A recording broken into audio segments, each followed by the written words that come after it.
ಫಲವತ್ತತೆಯನ್ನು ಹೇಗೆ ಪರಿಣಾಮ ಬೀರುತ್ತವೆ? ಪರಿಚಯ. ಮಣ್ಣಿನ ಫಲವತ್ತತೆ ಉತ್ಪಾದಕ ಕೃಷಿಯ ಬೆನ್ನೆಲುಬಾಗಿದ್ದು, ಸಸ್ಯಗಳ ಬೆಳವಣಿಗೆ ಮತ್ತು ಇಳುವರಿಯನ್ನು ಬೆಂಬಲಿಸುವ ಮಣ್ಣಿನ ಸಾಮರ್ಥ್ಯವನ್ನು ಆಧರಿಸಿದೆ. ಇದು ಭೌತಿಕ, ರಾಸಾಯನಿಕ ಮತ್ತು ಜೈವಿಕ ಗುಣಲಕ್ಷಣಗಳ ಸಂಕೀರ್ಣವಾದ ಪರಸ್ಪರ ಕ್ರಿಯೆಯನ್ನು ಅವಲಂಬಿಸಿರುತ್ತದೆ. ಆದಾಗ್ಯೂ, ಮಣ್ಣಿನ ಫಲವತ್ತತೆಯನ್ನು ಗಮನಾರ್ಹವಾಗಿ ಪ್ರಭಾವಿಸುವ ಕಡಿಮೆ ಚರ್ಚಿಸಿದ ಅಂಶವೆಂದರೆ ಕೀಟಗಳ ಪರಿಣಾಮ. ಕೀಟಗಳನ್ನು ಸಾಮಾನ್ಯವಾಗಿ ಬೆಳೆಗಳಿಗೆ ಉಂಟುಮಾಡುವ ಹಾನಿಗೆ ಪರಿಗಣಿಸಲಾಗುತ್ತದೆ. ಮಣ್ಣಿನ ಪರಿಸರ ವ್ಯವಸ್ಥೆಯ ಮೇಲೆ ಅವುಗಳ ಪರಿಣಾಮಗಳು ಮತ್ತು ಇದರ ಪರಿಣಾಮವಾಗಿ ಮಣ್ಣಿನ ಫಲವತ್ತತೆ ಆಳವಾದ ಮತ್ತು ಬಹುಮುಖಿ. ಈ ಪ್ರಬಂಧವು ಕೀಟಗಳು ಮಣ್ಣಿನ ಫಲವತ್ತತೆಯನ್ನು ಪರಿಣಾಮ ಬೀರುವ ವಿವಿಧ ವಿಧಾನಗಳನ್ನು ಪರಿಶೋಧಿಸುತ್ತದೆ. ಇದರಲ್ಲಿ ಮಣ್ಣಿನ ಜೀವಿಗಳು, ಸಾವಯವ ಪದಾರ್ಥಗಳು, ಪೋಷಕಾಂಶಗಳ ಸೈಕ್ಲಿಂಗ್ ಮತ್ತು ಒಟ್ಟಾರೆ ಮಣ್ಣಿನ ರಚನೆಯೊಂದಿಗಿನ ಪರಸ್ಪರ ಕ್ರಿಯೆಗಳು ಸೇರಿವೆ. 1. ಮಣ್ಣಿನ ಫಲವತ್ತತೆಯನ್ನು ಅರ್ಥಮಾಡಿಕೊಳ್ಳುವುದು. ಮಣ್ಣಿನ ಫಲವತ್ತತೆಯು ಸಸ್ಯಗಳಿಗೆ ಅಗತ್ಯವಾದ ಪೋಷಕಾಂಶಗಳನ್ನು ಸಾಕಷ್ಟು ಪ್ರಮಾಣದಲ್ಲಿ ಪೂರೈಸುವ ಮಣ್ಣಿನ ಸಾಮರ್ಥ್ಯವನ್ನು ಸೂಚಿಸುತ್ತದೆ. ಫಲವತ್ತಾದ ಮಣ್ಣಿನಲ್ಲಿ ಸಾಮಾನ್ಯವಾಗಿ ಮ್ಯಾಕ್ರೋನ್ಯೂಟ್ರಿಯೆಂಟ್ಸ್, ಸಾರಜನಕ, ರಂಜಕ ಮತ್ತು ಪೊಟ್ಯಾಸಿಯಂನಂತಹ ಮತ್ತು ಸೂಕ್ಷ್ಮ ಪೋಷಕಾಂಶಗಳ ಕಬ್ಬಿಣ, ಸತು ಮತ್ತು ತಾಮ್ರದಂತಹ ಮಿಶ್ರಣವನ್ನು ಹೊಂದಿರುತ್ತದೆ. ಜೊತೆಗೆ ಆದರ್ಶ ಮಣ್ಣಿನ ವಿನ್ಯಾಸ, ರಚನೆ, ಪಿಎಚ್ ಮತ್ತು ಪ್ರಯೋಜನಕಾರಿ ಸೂಕ್ಷ್ಮಜೀವಿಗಳ ಸಕ್ರಿಯ ಜನಸಂಖ್ಯೆ ಇರುತ್ತದೆ. ಜೈವಿಕ ಚಟುವಟಿಕೆಯು ಒಂದು ನಿರ್ಣಾಯಕ ಅಂಶವಾಗಿದೆ, ಏಕೆಂದರೆ ಇದು ಸಾವಯವ ವಸ್ತುಗಳ ವಿಭಜನೆ ಮತ್ತು ಪೋಷಕಾಂಶಗಳ ಖನಿಜೀಕರಣಕ್ಕೆ ಅನುಕೂಲವಾಗುತ್ತದೆ. ಈ ಅಂಶಗಳಿಗೆ ಯಾವುದೇ ಅಡ್ಡಿಪಡಿಸುವಿಕೆಯು ಮಣ್ಣಿನ ಫಲವತ್ತತೆಯನ್ನು ಲೈನಾತ್ಮಕವಾಗಿ ಪರಿಣಾಮ ಬೀರುತ್ತದೆ. ಕೀಟಗಳು, ವಿಶೇಷವಾಗಿ ಮಣ್ಣಿನ ವಾಸಿಸುವ ಅಥವಾ ಮೂಲ ಆಹಾರ ಪ್ರಕಾರಗಳು, ಈ ಚಲನಶಾಸ್ತ್ರವನ್ನು ಹಲವಾರು ರೀತಿಯಲ್ಲಿ ತೊಂದರೆಗೊಳಿಸಬಹುದು. 2. ಕೀಟಗಳ ವರ್ಗೀಕರಣ ಮತ್ತು ಅವುಗಳ ಮಣ್ಣಿನ ಪರಸ್ಪರ ಕ್ರಿಯೆ. ಕೀಟಗಳು ಬೆಳೆಗಳಿಗೆ ಹಾನಿ ಉಂಟುಮಾಡುವ ಜೀವಿಗಳಾಗಿವೆ ಮತ್ತು ಕೀಟಗಳು ನೆಮಟೋಡ್ಗಳು, ದಂಶಕಗಳು, ಶಿಲೀಂಧ್ರಗಳು, ಬ್ಯಾಕ್ಟೀರಿಯಾ ಮತ್ತು ವೈರಸ್ಗಳನ್ನು ಒಳಗೊಂಡಿರಬಹುದು. ಅವುಗಳಲ್ಲಿ ಮಣ್ಣಿನಿಂದ ಹರಡುವ ಕೀಟಗಳು, ವಿಶೇಷವಾಗಿ ಕೀಟಗಳು ಮತ್ತು ನೆಮಟೋಡ್ಗಳು ನೇರವಾಗಿ ಮಣ್ಣಿನ ಪರಿಸರದೊಂದಿಗೆ ಸಂವಹನ ನಡೆಸುತ್ತವೆ.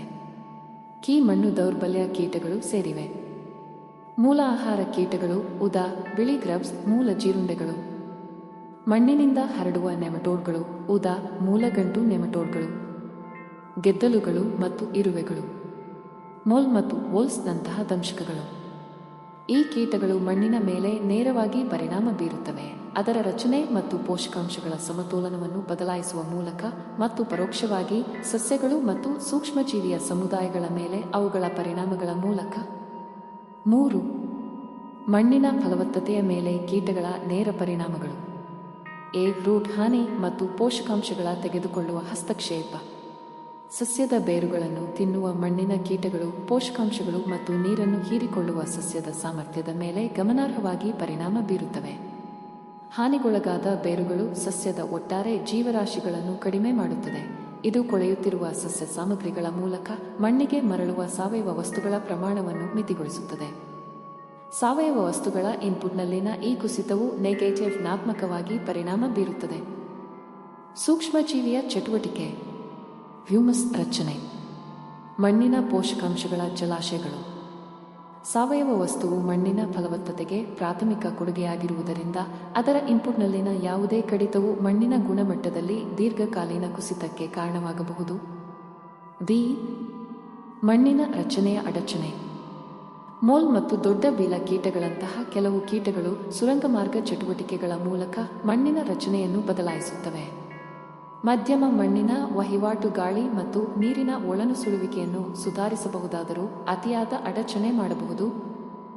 ಮಣ್ಣಿನ ಸಮುಚ್ಚಯಗಳನ್ನು ನಾಶ ಮಾಡಿ, ಸವೆತದ ಅಪಾಯಗಳನ್ನು ಹೆಚ್ಚಿಸಿ, ಸೂಕ್ಷ್ಮಜೀವಿಯ ಆವಾಸಸ್ಥಾನಗಳನ್ನು ಅಡ್ಡಿಪಡಿಸಿ. ನೀರಿನ ಧಾರಣ ಮತ್ತು ಬೇರಿನ ನುಗ್ಗುವಿಕೆಗೆ ಮಣ್ಣಿನ ರಚನೆಯು ಅತ್ಯಗತ್ಯ. ಕಳಪೆ ಮಣ್ಣಿನ ರಚನೆಯು ಸಸ್ಯಗಳ ಬೆಳವಣಿಗೆಗೆ ಅಡ್ಡಿಯಾಗಬಹುದು ಮತ್ತು ಇದರಿಂದಾಗಿ ಮಣ್ಣಿಗೆ ಜೀವರಾಶಿ ಕೊಡುಗೆಗಳನ್ನು ಕಡಿಮೆ ಮಾಡುತ್ತದೆ. ವಿಭಜನೆ ಮತ್ತು ಪೋಷಕಾಂಶಗಳ ನಷ್ಟ. ಕೆಲವು ಕೀಟಗಳು ಸಾವಯವ ವಸ್ತುಗಳ ವಿಭಜನೆಯನ್ನು ಅಸ್ವಾಭಾವಿಕವಾಗಿ ವೇಗಗೊಳಿಸುತ್ತವೆ, ವಿಶೇಷವಾಗಿ ಗೆದ್ದಲುಗಳು ಮತ್ತು ಕೆಲವು ಜೀರುಂಡೆಗಳು. ಇದು ಸಸ್ಯಗಳಿಂದ ಹೀರಿಕೊಳ್ಳುವ ಮೊದಲು ಪೋಷಕಾಂಶಗಳ ತ್ವರಿತ ನಷ್ಟಕ್ಕೆ ಕಾರಣವಾಗಬಹುದು. ಅಂತಹ ಪೋಷಕಾಂಶಗಳ ಲೀಚಿಂಗ್ ಬೆಳೆಗಳ ಪೋಷಕಾಂಶಗಳ ಬಳಕೆಯ ದಕ್ಷತೆಯನ್ನು ಕಡಿಮೆ ಮಾಡುತ್ತದೆ ಮತ್ತು ಕಾಲಾನಂತರದಲ್ಲಿ ಮಣ್ಣಿನ ಫಲವತ್ತತೆಯನ್ನು ದುರ್ಬಲಗೊಳಿಸುತ್ತದೆ. 4. ಮಣ್ಣಿನ ಫಲವತ್ತತೆಯ ಮೇಲೆ ಕೀಟಗಳ ಪರೋಕ್ಷ ಪರಿಣಾಮಗಳು. ಪ್ರಯೋಜನಕಾರಿ ಮಣ್ಣಿನ ಸೂಕ್ಷ್ಮಜೀವಿಗಳ ಅಡ್ಡಿ. ಮಣ್ಣು ಎನ್ನುವುದು ಸೂಕ್ಷ್ಮಜೀವಿಗಳಾದ ಬ್ಯಾಕ್ಟೀರಿಯಾ, ಶಿಲೀಂಧ್ರಗಳು, ಪ್ರೋಟೋಜೋವಾ ಮತ್ತು ಆಕ್ಟಿನೊಮೈಸಿಟ್ಸ್ ಪೌಷ್ಟಿಕಾಂಶದ ಸೈಕ್ಲಿಂಗ್ ಮತ್ತು ಸಾವಯವ ವಸ್ತುಗಳ ವಿಭಜನೆಯಲ್ಲಿ ನಿರ್ಣಾಯಕ ಪಾತ್ರಗಳನ್ನು ವಹಿಸುವ ಜೀವಂತ ವ್ಯವಸ್ಥೆಯಾಗಿದೆ. ಕೀಟಗಳು, ವಿಶೇಷವಾಗಿ ನೆಮಟೋಡ್ಗಳು ಮತ್ತು ಮೂಲ ಆಹಾರ ಕೀಟಗಳು, ಸೂಕ್ಷ್ಮಜೀವಿಯ ಸಮುದಾಯಗಳ ಸಂಯೋಜನೆ ಮತ್ತು ಕಾರ್ಯವನ್ನು ಇವರಿಂದ ಬದಲಾಯಿಸಬಹುದು. ಪ್ರಯೋಜನಕಾರಿ ಸೂಕ್ಷ್ಮಜೀವಿಗಳನ್ನು ಮೀರಿಸುವ ರೋಗಕಾರಕಗಳನ್ನು ಪರಿಚಯಿಸಲಾಗುತ್ತಿದೆ. ಸೂಕ್ಷ್ಮಜೀವಿಯ ಬೆಳವಣಿಗೆಯನ್ನು ಬೆಂಬಲಿಸುವ ಮೂಲವನ್ನು ಅಡ್ಡಿಪಡಿಸುತ್ತದೆ. ತ್ಯಾಜ್ಯ ಸ್ರವಿಸುವಿಕೆ ಅಥವಾ ಸತ್ತ ಜೀವರಾಶಿಗಳ ಮೂಲಕ ಮಣ್ಣಿನ ಪಿಎಚ್ ಅನ್ನು ಬದಲಾಯಿಸುವುದು. ಈ ಸೂಕ್ಷ್ಮಜೀವಿಯ ಅಸಮತೋಲನವು ಸಾರಜನಕ ಸ್ಥಿರೀಕರಣ, ಖನಿಜೀಕರಣ ಮತ್ತು ವಿಭಜನೆಯಂತಹ ಮಣ್ಣಿನ ಫಲವತ್ತತೆಯನ್ನು ಉಳಿಸಿಕೊಳ್ಳುವ ಪ್ರಕ್ರಿಯೆಗಳನ್ನು ದುರ್ಬಲಗೊಳಿಸುತ್ತದೆ. ರೋಗಕಾರಕಗಳ ಪರಿಚಯ. ಅನೇಕ ಮಣ್ಣು ವಾಸಿಸುವ ಕೀಟಗಳು ಸಸ್ಯ ರೋಗಕಾರಕಗಳಿಗೆ ವಾಹಕಗಳಾಗಿ ಕಾರ್ಯನಿರ್ವಹಿಸುತ್ತವೆ. ಉದಾಹರಣೆಗೆ ಮೆಲೋಯಿಡೋಜೈನ್ ಎಸ್ಪಿಪಿಯಂತಹ ನೆಮಟೋಡ್ಗಳು ಹಾನಿಕಾರಕ ಬ್ಯಾಕ್ಟೀರಿಯಾ ಅಥವಾ ಶಿಲೀಂಧ್ರಗಳನ್ನು ಸಸ್ಯ ಬೇರುಗಳಲ್ಲಿ ಪರಿಚಯಿಸಿ. ಈ ರೋಗಕಾರಕಗಳು ಸಸ್ಯಗಳಿಗೆ ಸೋಂಕು ತಗುಲಿದಂತೆ ಪರಿಣಾಮವಾಗಿ ಬರುವ ಸಸ್ಯ ಕೊಳೆತವು ಮಣ್ಣಿನ ಪರಿಸರವನ್ನು ಮತ್ತಷ್ಟು ಅಸ್ಥಿರಗೊಳಿಸುತ್ತದೆ. ಇದಕ್ಕೆ ಕಾರಣವಾಗುತ್ತದೆ. ವಿಷಕಾರಿ ಸಂಯುಕ್ತ ಶೇಖರಣೆ, ಅಡ್ಡಿಪಡಿಸಿದ ಪೋಷಕಾಂಶಗಳ ಸೈಕ್ಲಿಂಗ್, ರಾಸಾಯನಿಕ ಒಳಹರಿವಿನ ಮೇಲೆ ಹೆಚ್ಚಿದ ಅವಲಂಬನೆ. ಇದು ಮಣ್ಣಿನ ಆರೋಗ್ಯವನ್ನು ಕುಸಿಯುತ್ತದೆ. ಕಾಲಾನಂತರದಲ್ಲಿ ಪುನರಾವರ್ತಿತ ಕೀಟರೋಗಕಾರಕ ಸಂವಹನಗಳು ಮಣ್ಣಿನ ಚೈತನ್ಯ ಮತ್ತು ಫಲವತ್ತತೆಯ ಕುಸಿತಕ್ಕೆ ಕಾರಣವಾಗುತ್ತವೆ. ರಾಸಾಯನಿಕ ಕೀಟನಾಶಕಗಳ ಹೆಚ್ಚಿದ ಬಳಕೆ. ಕೀಟ ಮುತ್ತಿಕೊಳ್ಳುವಿಕೆಯ ಗಮನಾರ್ಹ ಪರೋಕ್ಷ ಪರಿಣಾಮವೆಂದರೆ ಸಂಶ್ಲೇಷಿತ ಕೀಟನಾಶಕಗಳ ಹೆಚ್ಚಳ. ಈ ರಾಸಾಯನಿಕಗಳು ಕೀಟಗಳನ್ನು ಗುರಿಯಾಗಿಸುವಾಗ ಸಾಮಾನ್ಯವಾಗಿ ಗುರಿರಹಿತ ಜೀವಿಗಳ ಮೇಲೆ ಪರಿಣಾಮ ಬೀರುತ್ತವೆ, ವಿಶೇಷವಾಗಿ ಪ್ರಯೋಜನಕಾರಿ ಮಣ್ಣಿನ ಸೂಕ್ಷ್ಮಜೀವಿಗಳು ಮತ್ತು ಅಕಶೇರುಕಗಳು. ಕೀಟನಾಶಕ ಬಳಕೆಯು ಇದಕ್ಕೆ ಕೊಡುಗೆ ನೀಡುತ್ತದೆ. ಮಣ್ಣಿನ ಆಮ್ಲೀಕರಣ, ಸೂಕ್ಷ್ಮಜೀವಿಯ ವೈವಿಧ್ಯತೆಯ ಕುಸಿತ, ಕಡಿಮೆ ಕಿಣ್ವಕ ಚಟುವಟಿಕೆ, ಪೋಷಕಾಂಶಗಳ ಚಕ್ರಗಳಲ್ಲಿ ಅಡ್ಡಿ. ಕೀಟನಾಶಕಗಳಿಗೆ ದೀರ್ಘಕಾಲದವರೆಗೆ ಒಡ್ಡಿಕೊಳ್ಳುವುದರಿಂದ ಬರಡಾದ ಅಥವಾ ಅಸಮತೋಲಿತ ಮಣ್ಣಿನ ವಾತಾವರಣವನ್ನು ಸೃಷ್ಟಿಸುತ್ತದೆ. ಉತ್ಪಾದಕ ಕೃಷಿಯನ್ನು ಉಳಿಸಿಕೊಳ್ಳುವ ಮಣ್ಣಿನ ಸಾಮರ್ಥ್ಯವನ್ನು ಕಡಿಮೆ ಮಾಡುತ್ತದೆ. 5 ಕೀಟಗಳ ಪರಿಣಾಮಗಳ ನಿರ್ದಿಷ್ಟ ಉದಾಹರಣೆಗಳು. Rooted knot nematodes, Meloidogyne spp. ಈ ನೆಮಟೋಡ್ಗಳು ಬೇರುಗಳ ಮೇಲೆ ಗಾಲ್ಗಳಿಗೆ ಕಾರಣವಾಗುತ್ತವೆ, ನೀರು ದುರ್ಬಲಗೊಳ್ಳುತ್ತವೆ ಮತ್ತು ಪೋಷಕಾಂಶಗಳನ್ನು ಉಂಟುಮಾಡುತ್ತವೆ. ಸೋಂಕಿತ ಸಸ್ಯಗಳು ಬೆಳವಣಿಗೆ ಮತ್ತು ಕಡಿಮೆ ಜೀವರಾಶಿಗಳನ್ನು ಕುಂಠಿತಗೊಳಿಸಿದ್ದು ಸಾವಯವ ವಸ್ತುಗಳು ಮಣ್ಣಿಗೆ ಮರಳುತ್ತವೆ.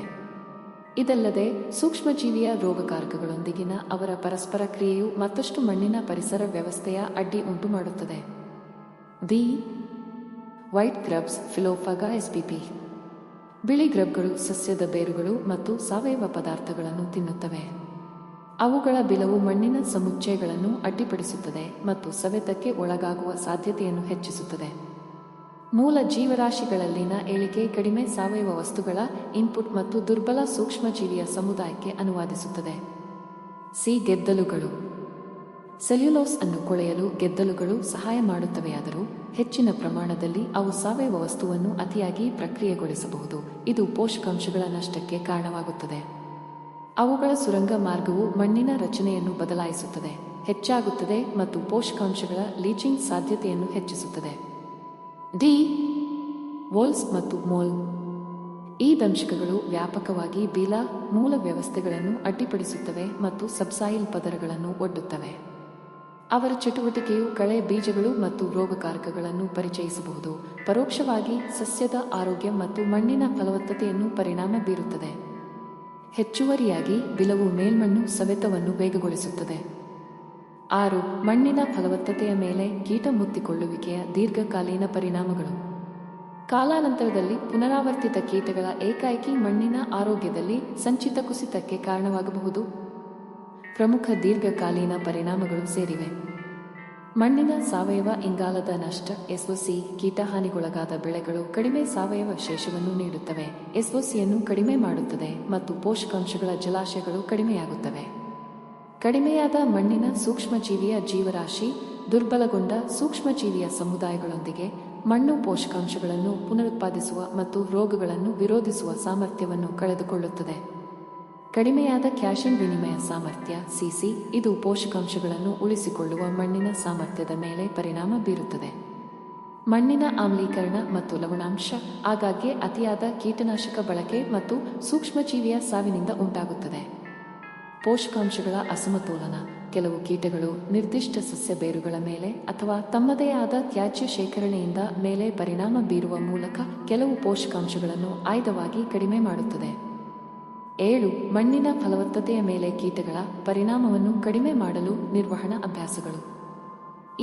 ಇಂಟಿಗ್ರೇಟೆಡ್ ಕೀಟ ನಿರ್ವಹಣೆ IPM ಕೀಟಗಳನ್ನು ಸುಸ್ಥಿರವಾಗಿ ನಿರ್ವಹಿಸಲು ಜೈವಿಕ, ಸಾಂಸ್ಕೃತಿಕ, ಯಾಂತ್ರಿಕ ಮತ್ತು ರಾಸಾಯನಿಕ ವಿಧಾನಗಳನ್ನು ಸಂಯೋಜಿಸುವುದರ ಮೇಲೆ IPM ಕೇಂದ್ರೀಕರಿಸುತ್ತದೆ. ಅಭ್ಯಾಸಗಳು ಸೇರಿವೆ: ಬೆಳೆ ತಿರುಗುವಿಕೆ, ಪರಭಕ್ಷಕ ಕೀಟಗಳು ಅಥವಾ ಸೂಕ್ಷ್ಮಜೀವಿಗಳನ್ನು ಬಳಸುವ ಜೈವಿಕ ನಿಯಂತ್ರಣ, ಕಡಿಮೆ ಮಣ್ಣಿನ ವಿಷತ್ವ ಹೊಂದಿರುವ ಸಾವಯವ ಕೀಟನಾಶಕಗಳು. ಮಣ್ಣಿನ ಜೀವವೈವಿಧ್ಯತೆಯನ್ನು ಉತ್ತೇಜಿಸುವುದು.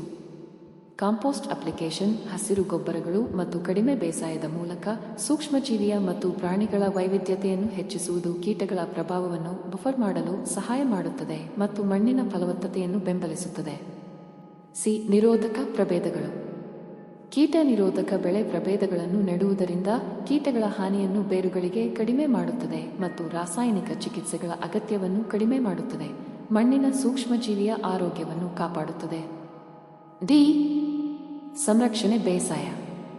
ಮಣ್ಣಿನ ಅಡಚಣೆಯನ್ನು ಕಡಿಮೆ ಮಾಡುವುದರಿಂದ ಪ್ರಯೋಜನಕಾರಿ ಜೀವಿಗಳಿಗೆ ನೈಸರ್ಗಿಕ ಆವಾಸಸ್ಥಾನಗಳನ್ನು ಸಂರಕ್ಷಿಸುತ್ತದೆ ಮತ್ತು ತೊಂದರೆಗೊಳಗಾದ ಮಣ್ಣಿನಲ್ಲಿ ಅಭಿವೃದ್ಧಿ ಹೊಂದುತ್ತಿರುವ ಕೀಟಗಳಿಗೆ ಒಡ್ಡಿಕೊಳ್ಳುವುದನ್ನು ಕಡಿಮೆ ಮಾಡುತ್ತದೆ.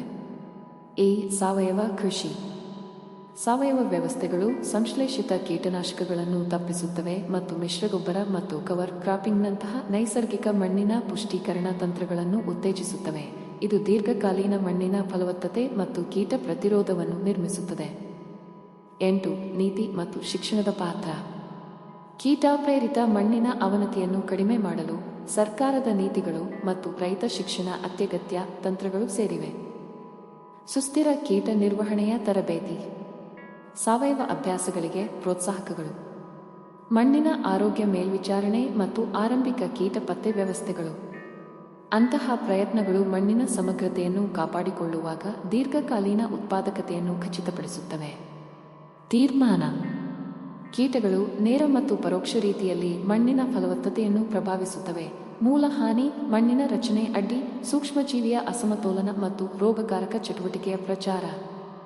ಕೀಟಗಳ ಹಾನಿಗೆ ಪ್ರತಿಕ್ರಿಯೆಯಾಗಿ ಹೆಚ್ಚಿದ ರಾಸಾಯನಿಕ ಬಳಕೆಯು ಮಣ್ಣಿನ ಅವನತಿಯನ್ನು ಮತ್ತಷ್ಟು ಉಲ್ಬಣಗೊಳಿಸುತ್ತದೆ, ಫಲವತ್ತತೆ ಕ್ಷೀಣಿಸುವ ಕೆಟ್ಟ ಚಕ್ರವನ್ನು ಸೃಷ್ಟಿಸುತ್ತದೆ ಮತ್ತು ಕೃತಕ ಒಳಹರಿವಿನ ಮೇಲೆ ಅವಲಂಬನೆಯನ್ನು ಹೆಚ್ಚಿಸುತ್ತದೆ. ಈ ಪರಿಣಾಮಗಳನ್ನು ತಗ್ಗಿಸಲು ಸಮಗ್ರ ಕೀಟ ನಿರ್ವಹಣೆ ಮತ್ತು ಸುಸ್ಥಿರ ಕೃಷಿ ಪದ್ಧತಿಗಳಿಗೆ ಆದ್ಯತೆ ನೀಡಬೇಕು. ಭವಿಷ್ಯದ ಪೀಳಿಗೆಗೆ ಮಣ್ಣಿನ ಫಲವತ್ತತೆಯನ್ನು ಕಾಪಾಡುವ ಸ್ಥಿತಿಸ್ಥಾಪಕ ಕೃಷಿ ವ್ಯವಸ್ಥೆಗಳನ್ನು ನಿರ್ಮಿಸಲು ಕೀಟಗಳು ಮತ್ತು ಮಣ್ಣಿನ ಪರಿಸರ ವ್ಯವಸ್ಥೆಯ ನಡುವಿನ ಸಂಕೀರ್ಣ ಸಂಬಂಧಗಳನ್ನು ಅರ್ಥಮಾಡಿಕೊಳ್ಳುವುದು ನಿರ್ಣಾಯಕವಾಗಿದೆ.